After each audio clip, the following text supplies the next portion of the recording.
고린도전서 2장 10절에서 16절 말씀 우리 다 함께 읽습니다. 시작. 오직 하나님이 성령으로 이것을 우리에게 보이셨으니 성령은 모든 것 곧 하나님의 깊은 것까지도 통달하시느니라. 사람의 일을 사람의 속에 있는 영 외에 누가 알리요?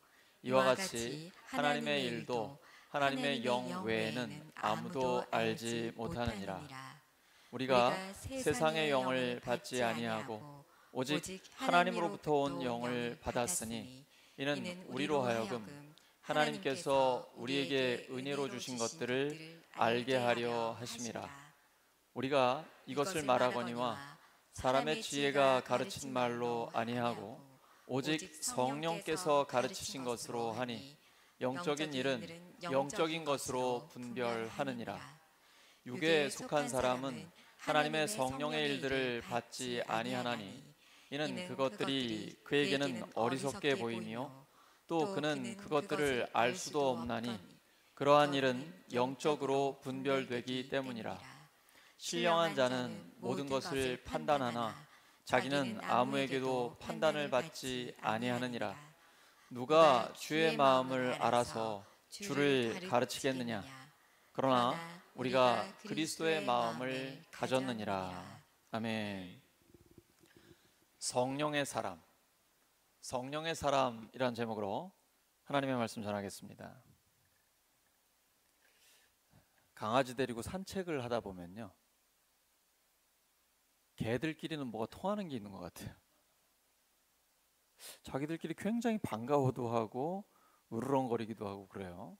저는 이해를 못 하겠는데. 그런가 하면 사람도 사람이 사람의 마음을 이해할 수 있죠. 저처럼 공감 능력이 좀 부족한 사람은 늘 가족들에게 혼나요. 왜 이렇게 공감을 못하냐고. 그래도 조금씩은 알아갈 수 있는 것 같아요.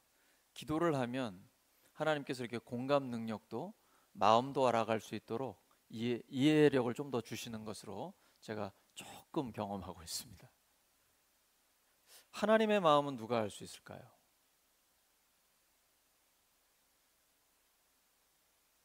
하나님의 영만 알 수 있는 거죠. 성령이 아니고는 하나님을 알 수가 없어요. 신앙생활은 시작부터 끝까지 성령의 역사입니다. 예배를 드릴 때 오늘 찬양 가운데 하나님의 은혜가 임하잖아요. 그것은 기도하며 준비했고 성령의 기름 부으심이 있기 때문에 그렇거든요. 성령의 기름 부으심이 있으면 불이 붙습니다. 그냥 맹숭맹숭 건조하게 늘 하던 찬양하는 게 아니고요, 성령의 역사가 있기 때문에 그 안에 우리에게 새롭게 다가오는 하나님의 말씀이 있어요. 그 곡조 안에 담겨져 있는 가사를 통해서 아, 그렇지, 우리가 그 예배를 지금 드리고 있지. 성령님 환영합니다. 오시옵소서. 성령님이 아니시면 우리가 어찌 주의 은혜를 깨달을 수가 있겠습니까? 간절한 마음이 그 찬양 가운데 우리의 마음이 이렇게 감동이 되잖아요. 일어나잖아요. 말씀을 전할 때도 마찬가지고 말씀을 준비할 때부터 이미 성령의 기름 부으심이 있어야 됩니다. 그러면 교회 사역만 그럴까요? 여러분의 직장 일도, 가정에서 자녀들을 양육하는 것도 다 마찬가지입니다. 성령의 기름 부으심이 있으면 달라집니다. 그냥 우리가 알고 있는 지식을 전달하는 게 아니라 그 지식을 전달하면서 사람들도 살아나고 그 사람들에게 하나님의 마음과 사랑이 전달되어집니다. 이건 사람이 할 수 없는 일이에요. 그래서 기도해야 돼요. 기도할 때 성령님이 역사하십니다. 성령님은 인격적인 분이기 때문에 원하지도 않는데 역사하지 않으세요. 아주 특별한 경우에는 하나님의 강권적인 역사가 있기도 합니다. 사도 바울, 히브리식 이름이 사울이고 헬라식 이름이 바울입니다. 교회를 핍박하던 사람이에요. 예수 믿는 자들 다 잡아서 감옥에 가두던 사람입니다. 그런데 해외까지 가가지고 그 사람들을 붙잡겠다고 했는데 강권적으로 부활하신 주님이 찾아오신 거예요. 성령의 역사가 임한 거죠. 이건 드문 경우입니다. 성령께서는 우리가 기도하고 간구할 때 오셔서 역사하십니다. 성령님은 신실하시기 때문에 우리가 기도하면 반드시 역사하십니다. 마태복음과 누가복음에 반복적으로 나오죠. 너희가 악할지라도 좋은 것으로 자식에게 줄 알거든 하물며 구하는 자에게 하늘 아버지께서 좋은 것을 주시지 않겠느냐. 그 좋은 것이 뭐예요? 성령님이에요. 하나님 자신을 우리에게 주시는 거예요. 구하는 자에게 성령, 그 성령의 역사가 나타나게 되는 것입니다. 성령의 사람은 단순합니다. 오늘 본문에 신령한 자라고 되어 있는데, 이 신령하다 하면 우리가 산신령을 생각하시면 안 됩니다. 신령하다라는 건 spiritual, 영적이다라는 얘기예요. 우리가 영혼, 육의 존재지 않습니까? 근데 눈에 보이는 것으로만, 육체적인 것으로만 살아가면 이 사람은 교회에 있어도 육에 속한 사람이에요. 성령의 사람을 이해할 수 없어요. 그래서 성령의 사람은 비록 교회에 있지만 육에 속한 사람을 이해해 주셔야 합니다. 몰라서 그러는 거예요. 알면 그럴 리가 없어요. 단순히 교회를 다닌다고 해서 다 성령의 사람이 되는 건 아닙니다. 예수님의 십자가와 부활의 복음을 믿어야 성령의 사람이 됩니다. 근데 어떤 분은 다 이해하면 내가 믿겠다라고 하시는 분이 있는데, 다 이해할 수 있을까요? 아무리 세상적으로 똑똑하고 지식이 많다고 해도 하나님을 아는 지식은 인간적인 노력으로 알 수가 없는 거예요. 이것은 하나님의 초월적인 지혜이기 때문이에요. 그래서 복음을 이해하려면 성령의 역사가 있어야 합니다. 우리가 다 알지는 못하지만 무턱대고 믿는 건 아닙니다. 예수님 오시기 전에 이사야서 같은 경우는 600년, 또 예언서들은 700년 전에 기록이 되는데 미리 고난받는 종 메시아에 대한 예언을 하셨어요. 그리고 예수님이 오셔서 그 예언을 성취하셨습니다. 예수님의 부활이 얼마나 확실합니까? 부활하신 예수님에 대한 그 증거가 너무 뚜렷하잖아요. 그리고 예수님 믿는 사람 변화되잖아요. 멀리 볼 거 없어요. 나를 보세요. 나 원래 이런 사람 아니었잖아요. 저도 아버지 어머니 속도 엄청 썩여드렸고 신학을 하면서도 방황을 하고 제 아내도 정말 많이 힘들어했고 교회의 성도들은 또 저 때문에 얼마나 힘들었겠습니까? 제가 29살부터 정식 전도사였는데 그때 청년부 담당했거든요. 청년 나이가 저랑 똑같았어요. 그러니 저를 보면서 어떤 청년이 저한테 책을 선물하더라고요. 소통의 기술이라고. 저 그때 뭔지 몰랐어요. 왜 이런 책을 나한테 선물하지 그랬는데 소통이 안 된다 이거죠. 근데 그런 저를 성령님이 변화시키시는 거예요. 물론 여러분 볼 때는 성에 안 찰지 모르겠지만 제가 볼 때는 제가 진짜 점점 더 사람이 되어가고 있어요. 이거는 성령의 역사가 아니고는 있을 수 없는 일이에요. 제가 다 깨달아서 믿은 게 아니고 이러한 여러 가지 성경적인 증거와 주변에 있는 사람들, 예수님 믿고 변화되는 사람들의 그 간증을 듣고 그 사람들을 보면서 확실하다. 그래서 믿고 예수님을 내 마음의 구원의 주님으로 영접할 때 성령님이 오십니다. 예수님은 우리를 위해 십자가에 죽으시고 부활하신 뒤에 승천하셨잖아요. 그리고 약속하셨죠. 내가 가면 성령님을 보내주시겠다. 내가 예수님을 영접했다라는 건 예수님의 영, 성령님이 내 안에 들어오셨다라는 거거든요. 근데 성령님이 오시면 그때부터 역사가 나타납니다. 성령께서 하나님의 깊은 것까지도 통달하시는 분이기 때문에 우리로 하여금 성경을 통달하게 해주십니다. 우와! 창세기 시작, 태초에 하나님이 천지를 창조하시니라. 하나님이 하나님의 형상대로 사람을 만드셨는데 사람이 죄를 짓고 하나님과의 관계가 깨져버렸어요. 이 문제는 죄 없으신 하나님이 사람이 되어 오셔서 우리의 죄를 대신 지고 죄값을 죽음으로 치러주셔야만 해결이 돼요. 그분이 예수님이에요. 그리고 부활하셔서 우리에게 영원한 생명을 선물로 주셨어요. 하나님의 나라를 상속하여 주셨습니다. 이게 우리에게 주신 약속이에요. 그리고 그 주님이 다시 오신다고 약속해 주셨어요. 성경의 맨 마지막 요한계시록 끝부분에 주 예수여 어서 오시옵소서, 이렇게 창세기부터 요한계시록까지 성경 전체가 꿰뚫어지는 거예요. 이게 그런 말씀이구나, 통달이 되는 것이죠. 그때부터 하나님의 말씀에 대한 갈급함이 우리 안에 생기기 시작해요. 왜 말씀을 묵상합니까? 말씀이 너무 좋기 때문이에요. 이 말씀이 내 삶에 실제로 이루어져요. 그래서 진짜 복 있는 사람은 말씀을 즐거워합니다.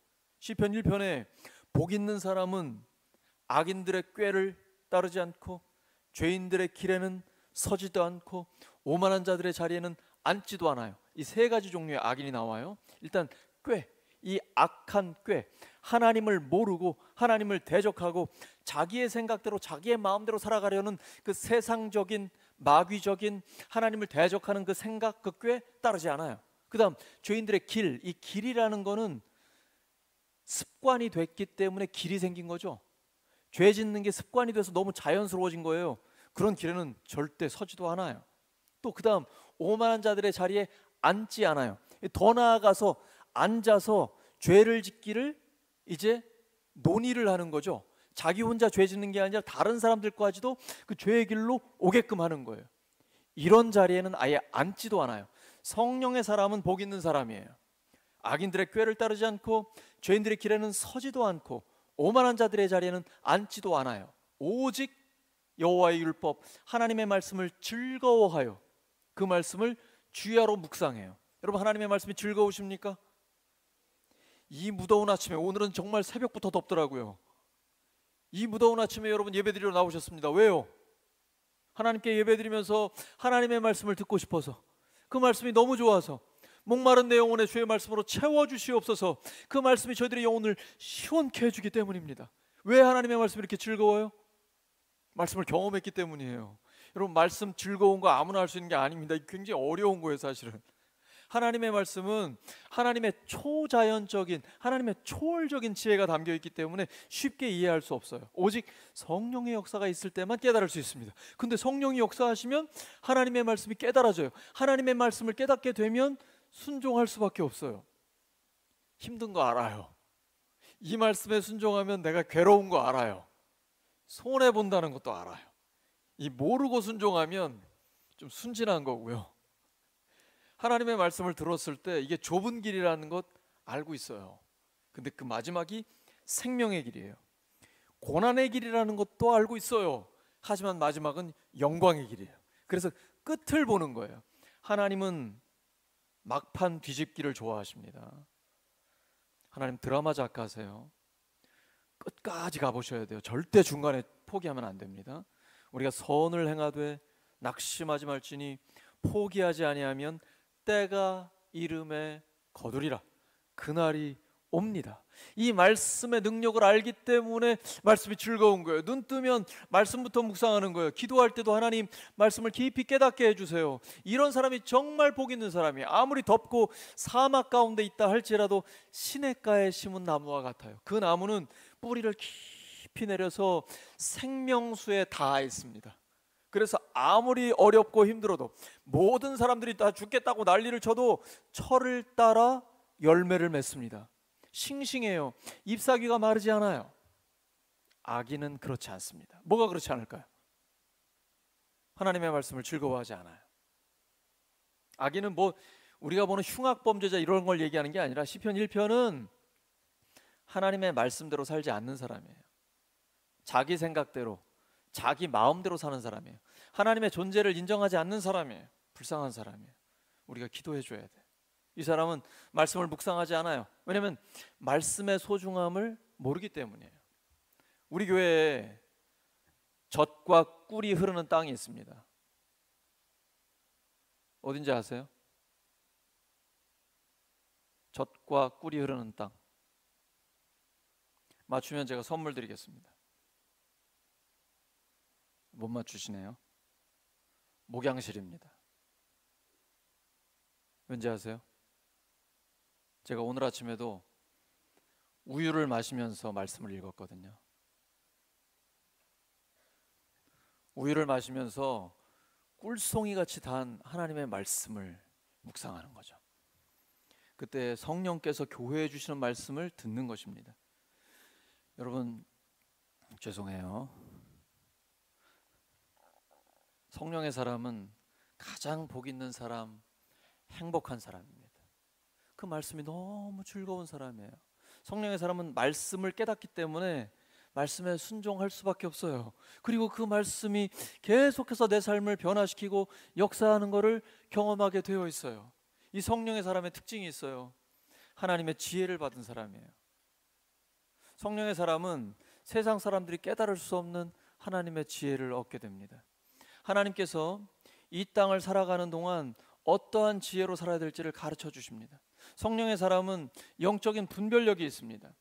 거룩한 것과 세상적인 것을 분별할 수 있습니다. 성령의 사람은 거룩한 삶을 살려고 애를 씁니다. 영적으로나 육적으로나 자기를 깨끗하게 하려고 합니다. 왜냐하면 거룩해야만 하나님을 만날 수 있기 때문입니다. 우리가 거룩하지 못하면 주님을 볼 수 없습니다. 히브리서에 기록되어 있어요. 예수님께서는 마음이 깨끗한 자가 하나님을 볼 수 있다라고 말씀하셨습니다. 거룩한 사람만이 하나님의 은혜 가운데 머물 수 있습니다. 그러므로 하나님 은혜를 주시옵소서 기도하기 전에 먼저 거룩하셔야 됩니다. 거룩하시면 하나님의 은혜가 저절로 임합니다. 거룩하면 저절로 성령의 역사가 나타납니다. 거룩하지 않으면 하나님의 능력을 경험할 수 없습니다. 요한복음 1장 12절이죠. 영접하는 자 곧 그 이름을 믿는 자들에게는 하나님의 자녀가 되는 권세를 주셨습니다. 우리 예수님 마음에 모셔드렸죠? 예수님의 이름을 믿었죠? 예수님의 이름을 믿고 있잖아요. 이미 하나님의 자녀가 되는 권세를 받았습니다. 그 권세를 누리고 계십니까? 왜 권세가 나타나지 않을까요? 왜 권세를 누리지 못할까요? 거룩하게 살지 않기 때문입니다. 성도, 가장 존귀한 이름입니다. 가장 영광스러운 이름입니다. 무슨 뜻입니까? 거룩할 성 무리도자, 거룩한 사람들이라는 얘기입니다. 거룩하다라는 것은 구별됐다라는 것입니다. 격리됐다는 게 아닙니다. 세상과 격리돼서 교회 안에 갇혀 있다라는 게 아니에요. 세상 속에서 함께 살아가지만 세상 사람들과는 구별되어 있다라는 것입니다. 성경적 가치관, 성경적 세계관을 가지고 먼저 하나님의 나라와 하나님의 의를 구한다라는 것입니다. 그러려면 예수님처럼 먹고 사는 문제의 시험을 반드시 통과해야 합니다. 이건 필수 과목입니다. 예수님이 40일 금식하면서 공사역을 시작하셨습니다. 그것은 우리의 삶은 육적인 힘으로 살아가는 게 아니라 영적인 힘으로 살아가는 것이다 선언하고 계신 것입니다. 40일 동안 금식했습니다. 굶주려 있어요. 너무 배고파. 사실 죽을 지경이 아니겠습니까? 마귀가 와서 첫 번째 시험은 이 돌로 떡을 만들라라는 것입니다. 돈에 관한 시험입니다. 경제적인 시험이에요. 그때 예수님께서는 사람이 떡으로만 살 것이 아니요 하나님의 입으로부터 나오는 모든 말씀으로 살 것이라 이렇게 선포해 주셨습니다. 그리고 그 시험을 이기셨습니다. 예수님께서 떡을 돌로 못 만드실까요? 어린아이 도시락 하나 가지고 남자만 5명 먹이시는데 왜 못하시겠습니까? 전능하신 하나님인데요. 그런데 안 하신 것입니다. 이건 마귀의 시험이거든요. 사람이 떡으로만 살 것이 아니에요. 떡이 필요하다는 것이죠. 마태복음 6장에서 너희들 무엇을 먹을까? 무엇을 마실까? 무엇을 입을까? 염려하지 말라고 하십니다. 필요 없다고 하신 건가요? 그런 말씀은 아니죠. 예수님 가는 곳마다 수많은 잔치가 열렸습니다. 예수님 음식 맛있게 잘 드셨겠죠? 그러니까 오해도 받잖아요. 예수는 먹기를 탐하고 포도주를 즐긴다 이런 오해도 받으시잖아요. 그 정도로 예수님 물론 금식도 하셨지만 잘 드시고 많은 세리와 죄인들의 친구와 가족이 되어주셔서 함께 음식을 드셨거든요. 예수님이 음식을 드시는 건 그 자체가 하나님 나라의 선포입니다. 내가 너희들의 가족이다, 친구다라고 하는 거예요. 세리와 죄인들이 있었어요. 근데 그들이 예수님의 친구가 되었습니다. 사실 종교인들은 그들과 함께 하지 않았습니다. 부정탄다고요. 예수님 정반대로 생각하세요. 내가 죄인 때문에 더러워지는 게 아니라 나 때문에 죄인이 깨끗해진다. 그래 죄인들이 너무 행복한 거예요. 예수님과 함께 식사를 할 수 있다라는 그 자체가요. 예수님은 그럼에도 불구하고 사람이 떡으로만 먹는 것으로, 입는 것, 마시는 것으로, 한마디로 사람이 돈으로만 살 것이 아니요 하나님의 입으로부터 나오는 모든 말씀으로 살 것이다 하면서 이 첫 번째 시험을 당당하게 통과하셨습니다. 우리도 마찬가지입니다. 이 돈의 시험, 떡의 시험 반드시 통과하셔야 됩니다. 이걸 통과하셔야만 믿음의 삶, 승리의 삶, 거룩한 삶을 살 수가 있습니다. 왜 우리가 신앙생활을 하는데 나름대로 열심히 한다고 하는데 능력이 없을까요? 열매가 안 맺힐까요? 돈의 문제를 통과하지 못했기 때문입니다. 성령의 사람은 분별력이 생깁니다. 돈이 생겼을 때 영적인 분별력이 생깁니다. 그렇지 않은 사람은 돈을 자기 만족을 채우는 데 사용합니다. 하지만 성령의 사람은 하나님께서 분별력을 주시기 때문에 이 돈을 가지고 하나님의 영광을 위해 사용합니다. 가난한 자를 돕습니다. 복음을 전하는 데 씁니다. 하나님 앞에 헌금을 드려서 주님 앞에 놀랍게 쓰임받는 데 쓰임받습니다. 먼저 하나님의 나라를 구합니다. 하나님의 의를 구합니다. 주님의 약속을 믿기 때문이에요. 먼저 그의 나라와 그의 의를 구하라. 그러면 이 모든 것을 너에게 더하시리라. 이 말씀을 못 믿기 때문에 결단을 못하는 거예요. 이 말씀을 믿고 결단하면 힘든 거 알아요? 당장 어렵다는 거 알아요? 근데 믿음으로 이 하나님의 약속을 믿고 결단하고 행동으로 옮기면 나머지는 하나님이 다 책임지십니다. 하나님이 신실하신 분이기 때문이에요. 반드시 신앙에는 결단과 행동까지 가야 합니다. 하나님의 지혜를 받은 사람은 세상 사람들이 볼 때는 어리석어 보입니다. 너 그렇게 살아도 세상 어떻게 살래? 한심하게 봅니다. 근데 우리 믿는 자는 하나님의 지혜를 가지고 세상의 지혜가 어리석다라는 것을 증명해 보여야 합니다. 대표적인 인물이 다니엘입니다. 다니엘 바벨론의 포로로 잡혀갔습니다. 아무 힘이 없어요. 새 친구들과 함께 있습니다. 근데 그때에 테스트가 옵니다. 먹는 문제죠. 왕의 진미입니다. 당대 최강국 바벨론 왕의 진미니까 우리 지 목사님도 엄청 좋아할 것 같습니다. 굉장히 맛있지 않겠어요? 기름이 좔좔 흐르고. 근데 여러분, 이건 우상 숭배를 하고 온 음식입니다. 다니엘은 저거 먹으면 내 영혼이 더러워진다, 내 육체도 더러워진다, 이렇게 생각한 거예요. 물론 이제 영혼의 문제죠. 우상 숭배의 문제니까. 다니엘은 뜻을 정하고 결단하고 실행하려고 합니다. 그런데 다니엘과 세 친구들을 담당하고 있는 신하가 오히려 부담스러워해요. 너희들 이렇게 왕의 진미를 먹지 않고 니들 채식만 하면 나중에 어떻게 되겠느냐. 그런데 다니엘은 결단하고 하나님의 지혜가 세상의 지혜를 이길 수 있다는 것을 테스트할 수 있도록 기회를 달라고 합니다. 그리고 결국 승리합니다. 하나님의 지혜가 승리하게 한 것이죠. 저는 우리 성도님들을 위해서 간절히 기도합니다. 새벽마다 부르짖습니다. 하나님, 영혼이 잘됨 같이 범사가 잘되게 해주세요. 형통케 해주세요. 사업하는 사람들이 있습니까? 하나님 앞에 큰 사업가 돼서 크게 쓰임받게 해주시옵소서. 직장 생활한다면 높은 자리까지 올라가서 영향력을 발휘하게 해주시옵소서. 우리 자녀들 잘 하나님의 뜻대로 양육해서 세상의 소금과 빛으로 하나님의 큰 인물 되게 하여 주시옵소서. 주 앞에 간구합니다. 왜 그럴까요? 성공 아닙니다. 성공주의는 위험한 것입니다. 하나님의 지혜를 가지고 세상의 지혜를 이기는 것을 증명하게 해달라는 것입니다. 그래서 하나님을 기쁘시게 하기 위함이죠. 그리고 세상 사람들에게 그것을 보여주기 위함입니다. 하나님의 지혜는 교회 안에 갇혀 있지 않습니다. 세상에 나아가면 반드시 승리하게 해주십니다. 처음에는 손해볼 수 있습니다. 처음에는 사람들이 잘 모를 수도 있어요. 하지만 거룩함, 하나님의 지혜는 반드시 승리합니다. 왜냐하면 세상 사람들과는 다르거든요. 거짓말하지 않아요. 정직해요. 뒷거래가 없어요. 이중장부 쓰지 않아요. 굉장히 성실해요. 충성됩니다. 반드시 승리합니다. 지금은 인터넷 시대입니다. 모든 게 다 공개되어 있습니다. 그래서 투명한 사람, 정직한 사람이 결국은 승리합니다. 그 말은 하나님의 지혜를 가지고 거룩한 삶을 사는 사람이 결국 승리한다는 것입니다. 우리 젊은이들, 특별히 우리 직장인들, 모든 성도들이 거룩한 삶, 하나님의 지혜를 가지고 결단하고 실행에 옮기면 세상 속에서도 경쟁력이 있습니다. 하나님께서 승리하게 해주시는 것입니다. 옆 사람 축복해 주시기 바랍니다. 하나님의 지혜는 세상에서도 경쟁력이 있습니다.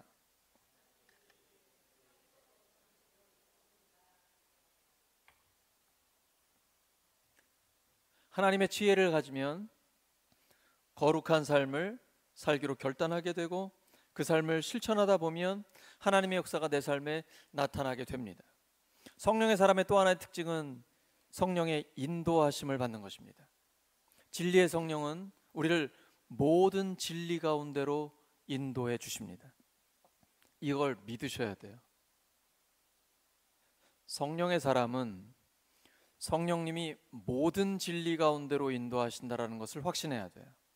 그리고 저는 하나님의 인도하심대로 따르겠습니다. 의지적 결단을 하셔야 됩니다. 하나님은 우리를 지정의의 존재로 만드셨습니다. 하나님의 말씀을 분명하게 알았죠. 감정적으로 감동을 했습니다. 그 다음에는 의지적으로 결단을 해야 그 말씀이 내 삶에 이루어집니다. 하나님, 저 지금 어떤 선택을 해야 됩니까? 어떤 결정을 해야 돼요? 저에게 가르쳐 주세요.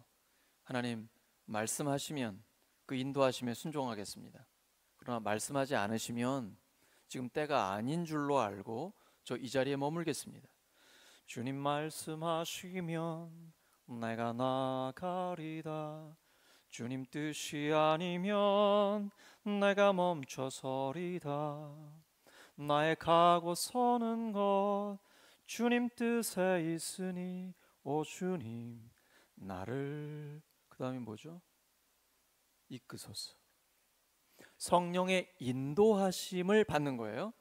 이건 명확한 의지적 결단이 있어야 됩니다. 주님, 저 지금 중요한 결단해야 돼요. 여러분, 사업적 결단, 직장에서의 어떤 새로운 직장으로 간다라든지, 또 우리 학생들이 어떤 진학을 위해서, 나의 진로를 위해서 어떤 결정을 할 때 하나님 저를 인도해 주세요 약속하셨잖아요.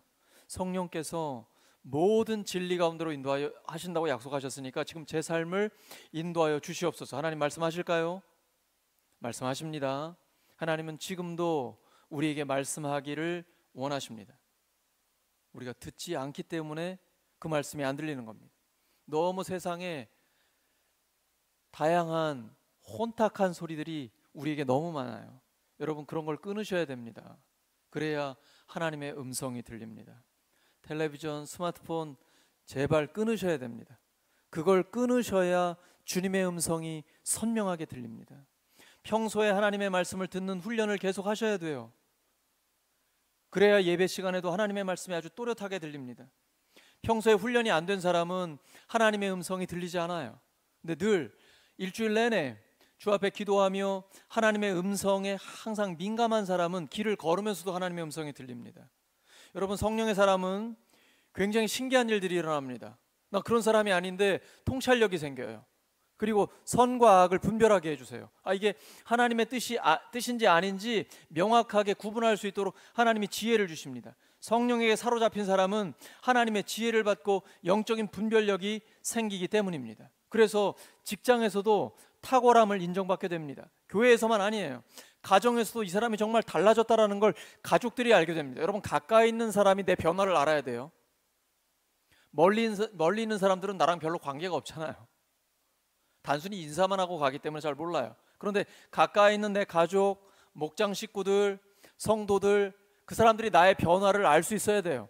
성령의 사람은 성령의 인도하심을 받기 때문에, 하나님의 지혜를 받기 때문에, 영적인 분별력이 있기 때문에 분명한 삶의 변화가 나타나게 됩니다. 그래서 더 하나님께 집중하고 몰입하게 돼요. 여러분, 적어도 하루에 한 번은 하나님 앞에 몰입하는 기도를 하셔야 돼요. 그것이 5분이 됐건 30분이 됐건 1시간이 됐건 사람에 따라서 다르겠지만 하나님 앞에 전적으로 몰입하여 오직 하나님만 생각하는 기도를 해야 돼요. 왜 우리가 눈 감고 기도합니까? 하나님께 집중하기 위해서예요. 하나님께 몰입하고 집중해서 내가 기도하는 게 아니라 기도가 나를 이끌어가는 그 경험을 하셔야 돼요. 적어도 그렇지 못하면 일주일에 한 번은 그 경험을 하셔야 돼요. 살아계신 하나님, 창조와 역사의 주님, 절대자, 나의 그 하나님이 나의 하나님이구나, 내 기도를 받으시는구나, 내 기도를 인도하시는구나, 이걸 경험하셔야 됩니다. 성령의 사람이 성령께 사로잡히게 되는 것이죠. 오늘 말씀 정리합니다. 성령의 사람은 특별한 사람이 아니에요. 성령이 아니고는 예수님을 주님이라고 고백할 수 없어요. 바꿔 말하면 예수님을 내가 주님으로 고백한다면 나는 성령의 사람인 거예요. 나의 안에 성령님이 계세요. 내가 예수님을 내 마음속에 영접했거든요. 예수님의 이름을 믿거든요. 성령의 사람은 세 가지 특징이 있어요. 성령의 지혜를 받습니다. 영적인 분별력이 생깁니다. 성령의 인도하심을 받습니다.